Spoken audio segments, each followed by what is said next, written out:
My name is Madeline Carter, and at 34 years old, I thought I understood the rules of corporate America. Work hard, deliver results, and eventually, you'll be rewarded.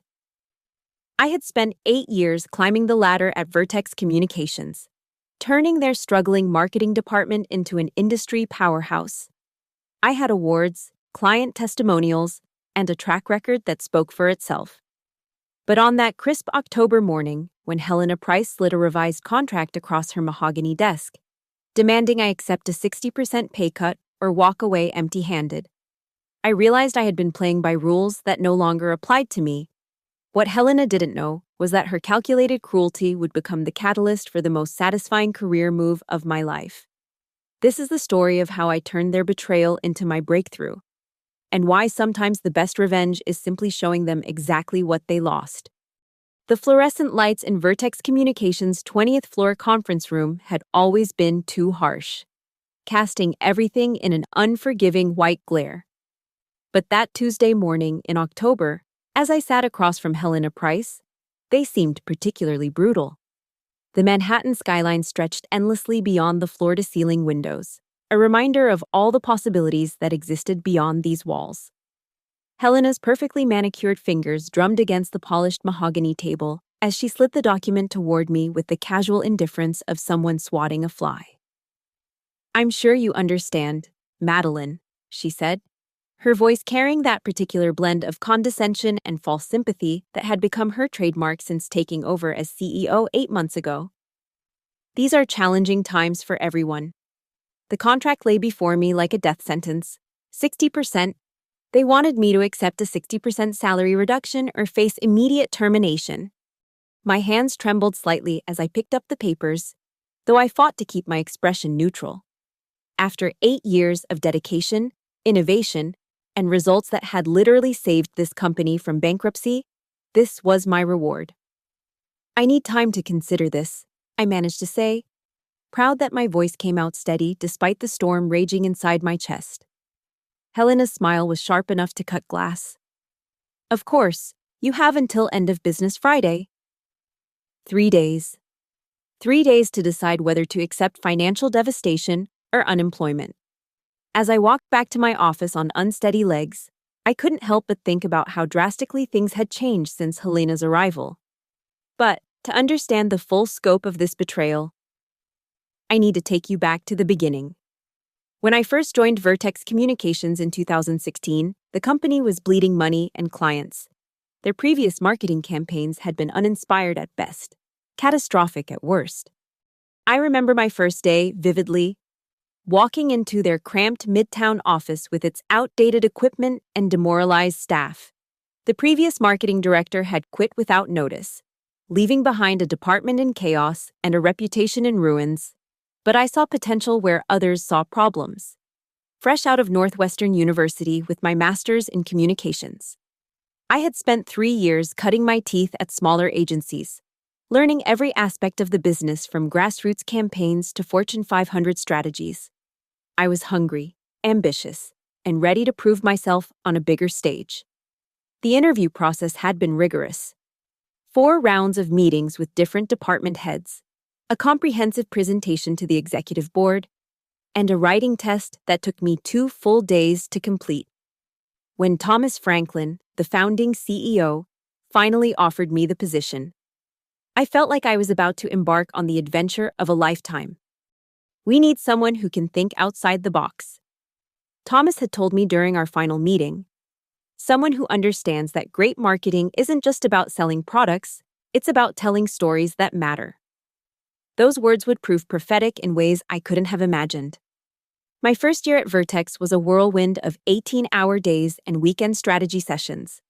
I threw myself into understanding not just our clients' needs, but their entire market ecosystems. I studied their competitors, analyzed their customer demographics, and most importantly, I listened. Really listened to what made their audiences tick. The breakthrough came with our Pulse Beverages campaign in late 2017. Pulse was a struggling energy drink company that had been hemorrhaging market share to giants like Red Bull and Monster. Their previous campaigns had focused on extreme sports and aggressive masculinity, the same tired playbook everyone else was using. But during my research, I discovered something interesting. Nearly 40% of energy drink consumers were women, yet virtually no marketing spoke to them directly. So we created Fuel Your Story, a campaign that showcased real women pursuing their passions, whether that was starting a business, training for a marathon, or pulling all-nighters in medical school. The response was immediate and overwhelming. Within 6 months, Pulse's market share had increased by 30%, with female consumers driving most of the growth. Industry publications called it a paradigm shift in energy drink marketing. More importantly, it established Vertex as a company that could deliver results when others couldn't. That success opened doors I hadn't even known existed. Suddenly, we were pitching to major brands that had never considered working with a mid-sized agency like Vertex.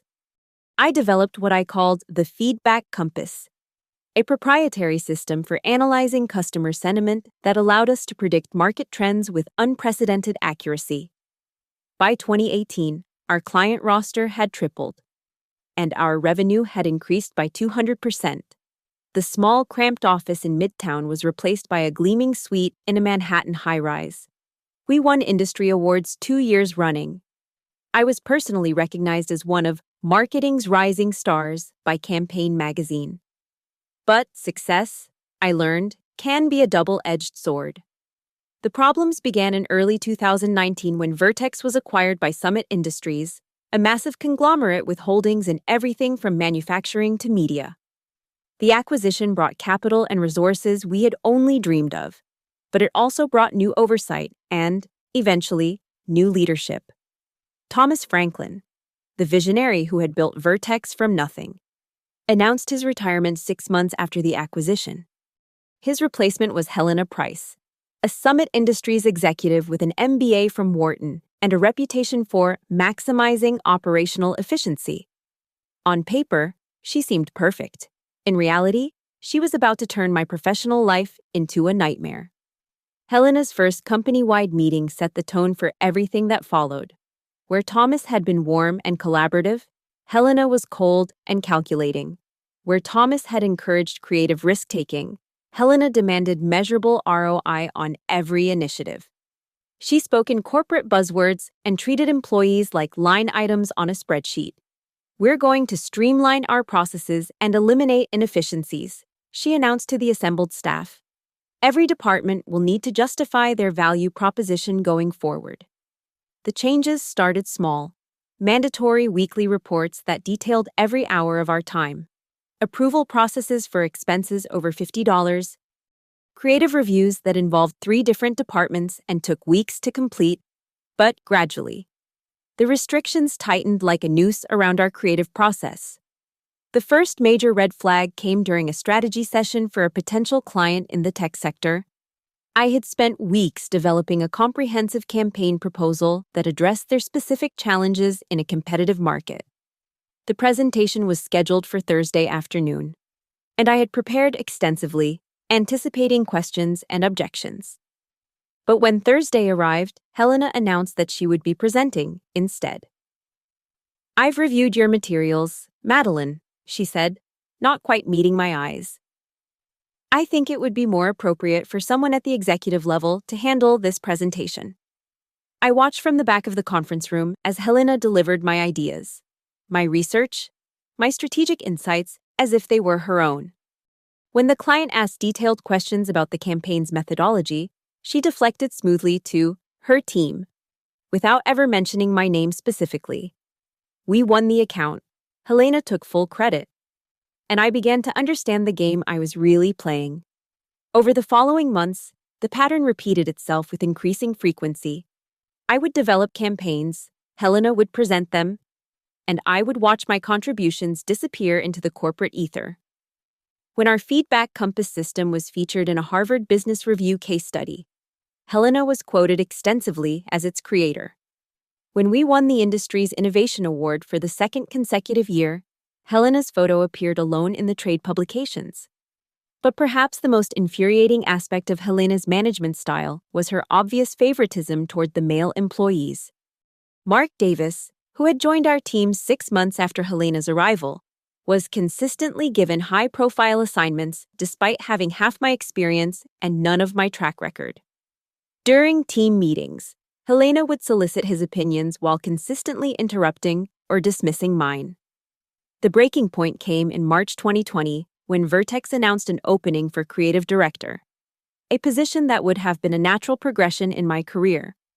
I had essentially been performing those duties for 2 years without the title or compensation. My portfolio spoke for itself: campaigns that had generated millions in revenue, client relationships that had sustained the company through economic uncertainty, and innovations that had revolutionized how we approached marketing strategy. I spent weeks preparing for the interview process. My presentation covered not just past successes, but a comprehensive 3-year vision for the department's growth. I outlined expansion opportunities, identified emerging market trends, and proposed strategic partnerships that could position Vertex as an industry leader for the next decade. The interview itself seemed to go well. The board asked thoughtful questions about my strategic vision and seemed genuinely impressed by my track record. I left feeling confident that the position was mine. 2 weeks later, Helena called me into her office to inform me that they had decided to go with an external candidate. We felt it was important to bring in some fresh perspective, she explained, her tone suggesting the matter was already settled. Mark will be transitioning into the role next month. Mark Davis. The same Mark Davis who had spent his first year at Vertex learning processes I had developed, who had never independently managed a major client relationship, who had contributed exactly 0 innovative ideas to our strategic planning sessions. That night, I sat in my empty apartment and cried for the first time in years. Not just from disappointment, but from the dawning realization that my dedication and competence meant nothing in Helena's version of Vertex communications. I was being systematically marginalized, my contributions minimized, my future prospects deliberately limited. The financial implications were becoming impossible to ignore. My mother had been diagnosed with early-stage Alzheimer's the previous year, and her care costs were mounting steadily. I had been counting on the creative director promotion not just for professional fulfillment, but for the salary increase that would make her treatment affordable without destroying my own financial stability. But Helena wasn't finished with me yet. The ambush came on a Tuesday morning in October. I had arrived at the office early, planning to review proposals for our quarterly client presentations. Instead, I found an email summoning me to conference room B at 9 a.m. sharp. The sender was Stephanie Miller from Human Resources, and the subject line simply read, "Contract Discussion." I should have known then that something was wrong. In 8 years at Vertex, I'd never been called to a contract discussion, but I naively assumed it might be related to the annual review process or perhaps even a belated recognition of my contributions. Conference Room B was Vertex's smallest meeting space, windowless and cramped, typically used for disciplinary meetings and uncomfortable conversations. When I entered, Helena was already seated at the head of the narrow table, with Stephanie positioned to her right like a lieutenant prepared for battle. "Please, sit down, Madeline," Helena said, gesturing to the single chair facing both of them. The power dynamic was immediately clear and entirely intentional. Stephanie opened a manila folder and extracted a document that she slid across the table toward me.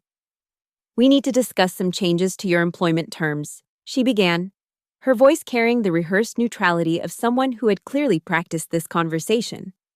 I picked up the document and began reading.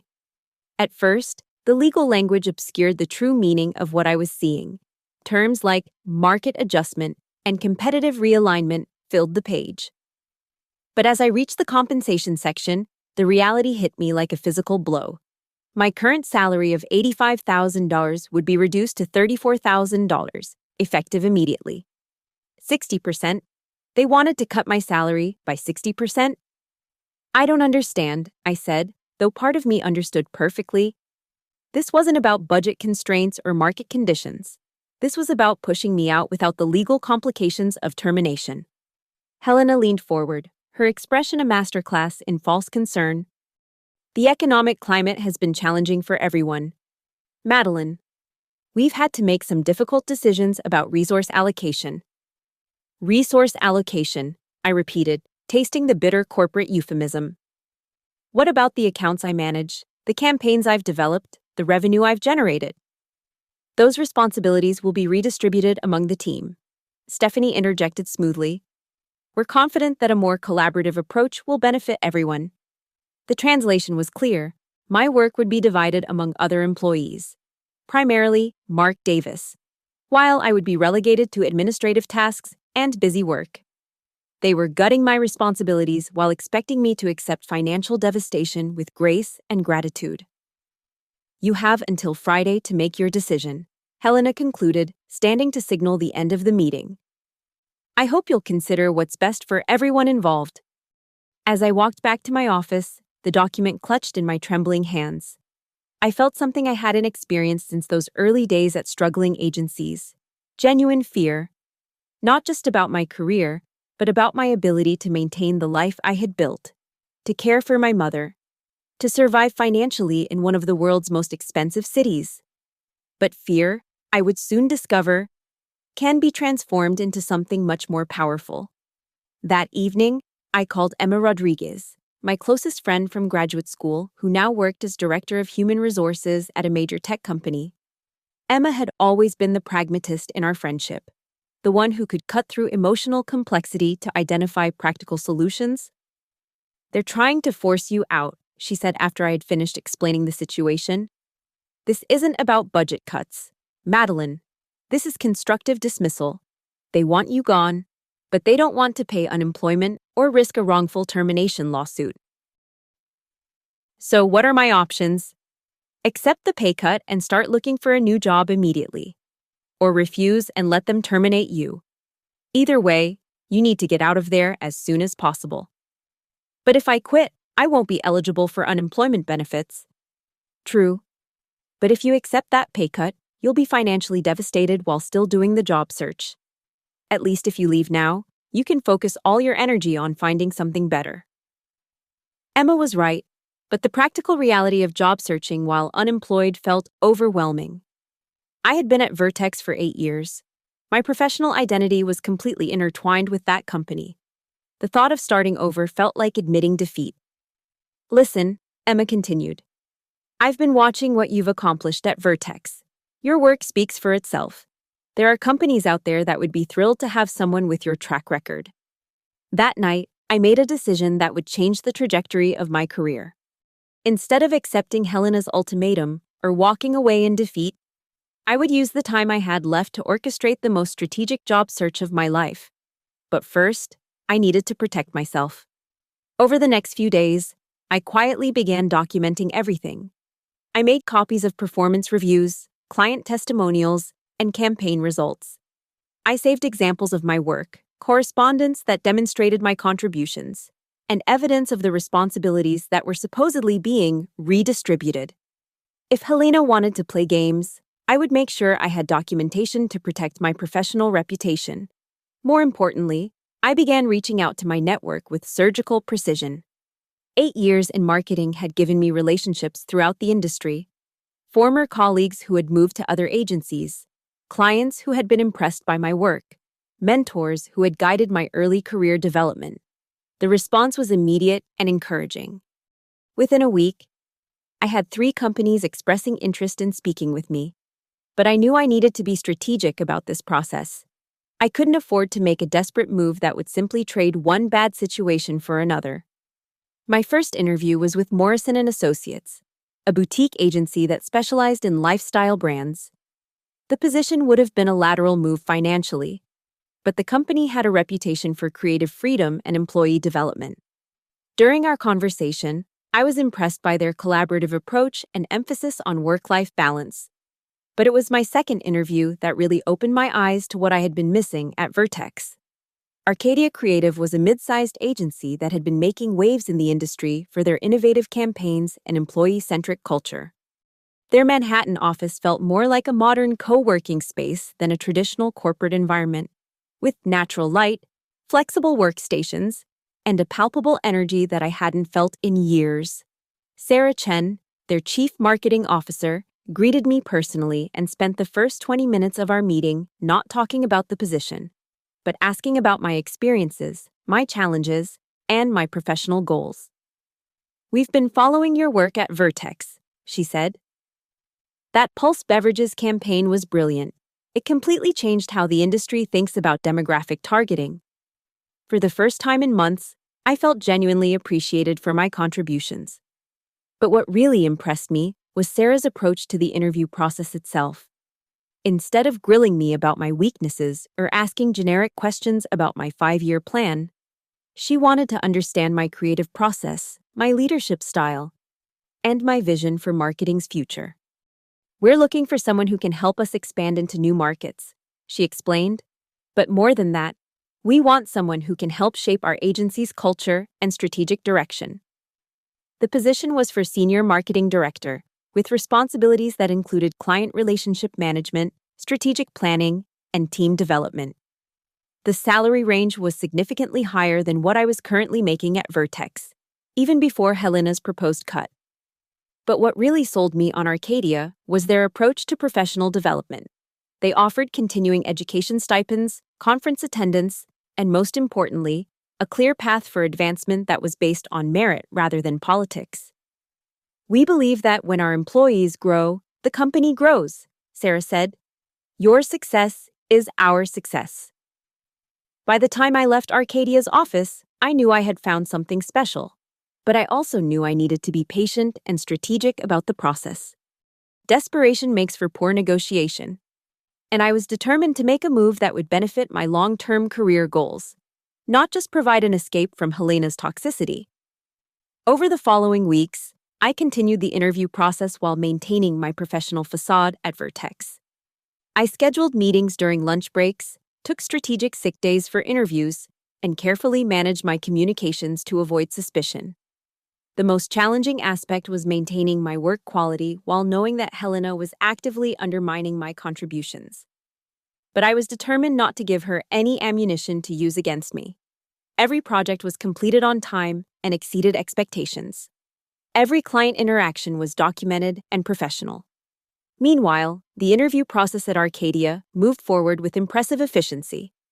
They introduced me to key team members, walked me through current projects, and even included me in strategic planning discussions that demonstrated their collaborative approach to decision-making. The final interview was with David Park, Arcadia's founder and CEO. Unlike Helena's cold professionalism, David was warm, engaging, and genuinely interested in my perspective on industry trends and challenges. "Sarah tells me you've developed some innovative approaches to customer analysis," he said. "Can you walk me through your feedback compass methodology?" For 45 minutes, I explained the system I had developed at Vertex, the data points it analyzed, and the insights it had generated for our clients.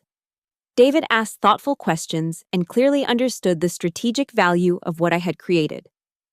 "This is exactly the kind of innovation we want to encourage here," he said. "How would you feel about leading a team to further develop and implement this across our client base?"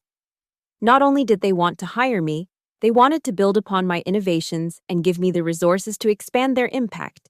It was everything I had hoped for at Vertex but had been systematically denied.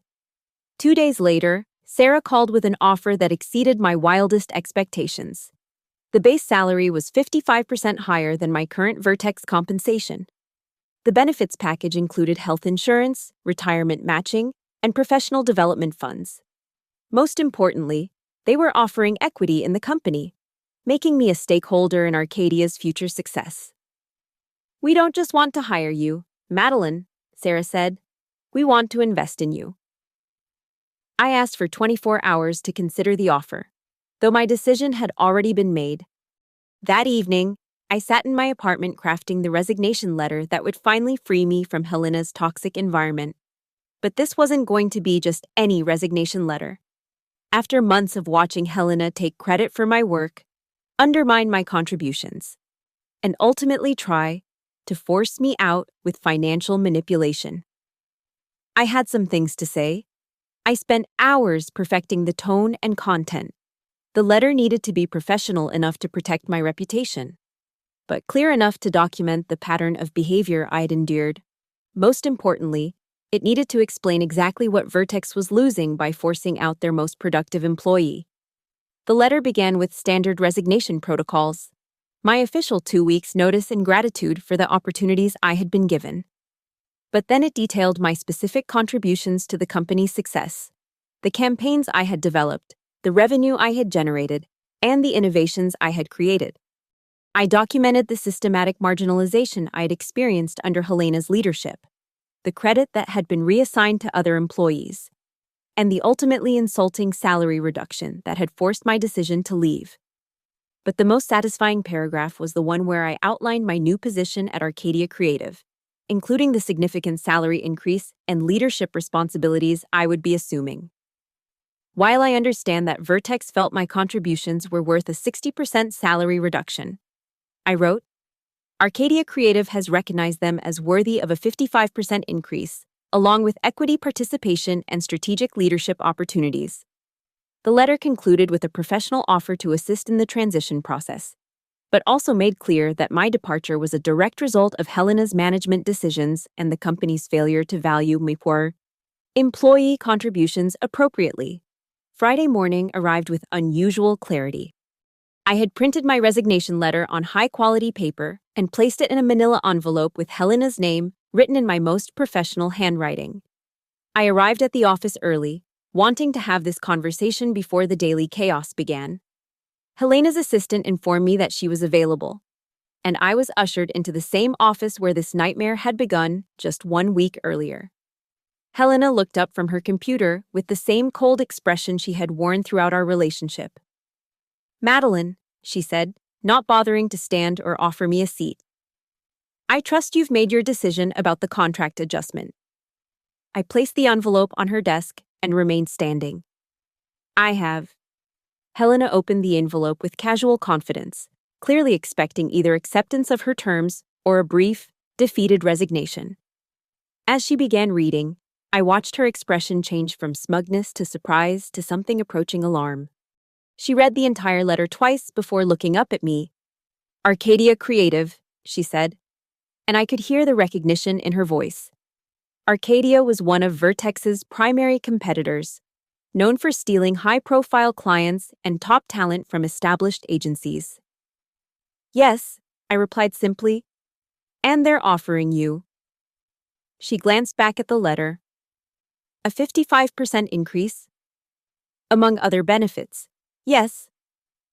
For the first time since I had known Helena, she seemed genuinely at a loss for words. She had assumed that her financial manipulation would either break me or force me to accept diminished circumstances. The possibility that I might leverage the situation into a significant career advancement had clearly never occurred to her. I see, she said finally. Well, I suppose congratulations are in order. Thank you. There was a long pause as Helena absorbed the full implications of what she had just read. I had not only found a way out of her trap, I had used her own machinations as motivation to achieve something better than I had ever had at Vertex. Your last day will be, she began, 2 weeks from today, as specified in the letter. I'll ensure all my projects are properly transitioned and my clients are informed of the change. Over the next 2 weeks, something interesting happened at Vertex. Word of my resignation spread quickly through the office, and with it, knowledge of my new position and salary. Suddenly, other employees began questioning their own treatment and compensation. Marcus Williams, one of our most talented graphic designers, submitted his resignation 3 days after mine. Jennifer Liu, who managed our social media accounts, announced she was leaving to start her own consultancy. By the end of my second week, 4 employees had given notice, and I could see the panic beginning to set in among the remaining management team. The clients I had managed personally were not pleased to learn of my departure. Pulse Beverages, the account that had established my reputation, specifically requested that I continue managing their campaigns from my new position. 2 other major clients indicated they were considering moving their business to agencies where they could continue working with me directly. But perhaps the most satisfying moment came during my final team meeting. Helena had called everyone together to discuss the transition process and introduce Mark Davis as the new strategic lead for my former accounts. I want to assure everyone that our service quality will not be affected by these personnel changes," Helena announced to the assembled team. Mark has been thoroughly briefed on all current campaigns and client relationships. I listened to her reassurances with barely concealed amusement. Mark might have been briefed, but he had never actually managed client relationships independently. He had never developed an original campaign strategy. He had never navigated the complex negotiations required to maintain long-term accounts.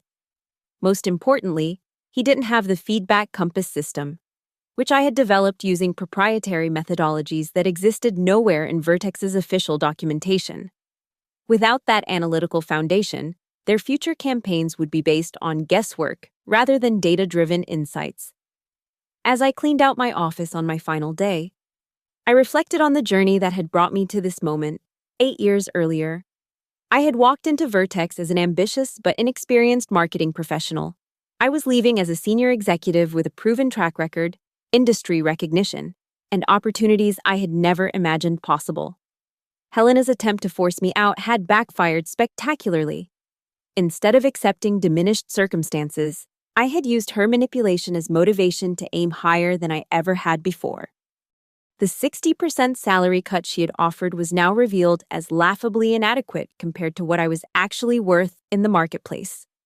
More importantly, I had learned something valuable about my own resilience and professional value. For months, Helena's systematic undermining had made me question my abilities and contributions. Her final insult had initially felt like confirmation of my fears about my worth. But the enthusiastic response from Arcadia Creative and other potential employers had demonstrated that Helena's opinion of my value was not shared by the broader industry. The problem had never been my performance or potential. The problem was working for someone who saw employees as expendable resources rather than valuable assets. My last interaction with Helena was appropriately brief. She emerged from her office as I was carrying my final box of personal items toward the elevator. "Madeline," she called out, causing several nearby employees to look up from their work. I paused and turned to face her, noting that her usual confident demeanor seemed somewhat strained. "I want you to know that this wasn't personal," she said, clearly uncomfortable with the public nature of our conversation. I looked at her for a long moment, considering various responses. I could have pointed out the obvious falsehood of her statement. I could have detailed the specific ways her treatment of me had been deeply personal. I could have explained how her systematic marginalization and ultimate financial manipulation had affected not just my career, but my ability to care for my mother and maintain my basic quality of life. Instead, I simply said, "I understand." Because I did understand, Helena had never seen me as a person with feelings, ambitions, and responsibilities. She had seen me as an obstacle to be removed, a resource to be exploited, or at best, a problem to be solved. Her treatment of me had been personal in its impact, but impersonal in its motivation. As the elevator doors closed behind me, I felt a weight lifting from my shoulders that I hadn't even realized I was carrying. For the first time in months, I could breathe freely. Walking out of the Vertex Communications building that final time, I wasn't thinking about revenge or vindication. I was thinking about possibilities, about the team I would build at Arcadia Creative, about the campaigns I would develop, about the innovations I would create in an environment that valued creativity over politics. Helena had intended to diminish me, but instead she had freed me. Her attempt to force me into accepting less had motivated me to demand more. Her failure to recognize my worth had led me to an organization that not only recognized it, but was willing to invest in expanding it. 6 months later, I would learn that Vertex Communications had lost 3 major clients in the quarter following my departure. Mark Davis had been unable to maintain the strategic relationships I had built, and without the feedback compass system, their campaign targeting had become increasingly ineffective. Helena herself would be quietly reassigned to a different Summit Industries subsidiary within the year. Her tenure at Vertex marked by unprecedented employee turnover and declining client satisfaction. But by then, I was already deep into my new role at Arcadia Creative, leading a team of talented professionals who shared my passion for innovative marketing and strategic thinking. The feedback compass system had been expanded and refined. generating insights that were revolutionizing how we approached client campaigns. Most importantly, I had learned to trust my own professional instincts and refuse to accept treatment that diminished my value or potential. Helena's attempt to break me had ultimately made me stronger, more confident, and more selective about the professional environments I would tolerate. Sometimes the best revenge isn't about making someone pay for their mistakes.